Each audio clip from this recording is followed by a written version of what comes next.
ଆଉ ଦେଖିପାରିବିନି ମୁଁ ତୁମକୁ। କେମିତି ଅଛ ତୁମେ? ମୋର ଏତେ ବର୍ଷର ଭଲ ପାଇବା ଆଜିଠୁ ମୋ ଦୂରରେ।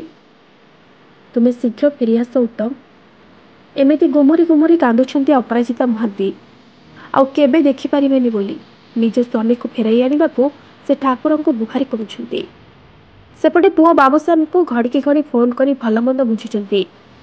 ଏ ମନ ମାନୁନି ବୋଲି କେମିତି ବା ମନ ସ୍ଥିର ରହିବ। ଥରୁଟେ ବି ଛାଡ଼ି ନଥିବା ମଣିଷକୁ ପାଖରୁ ଆଜି ଅଲଗା କରିଛନ୍ତି।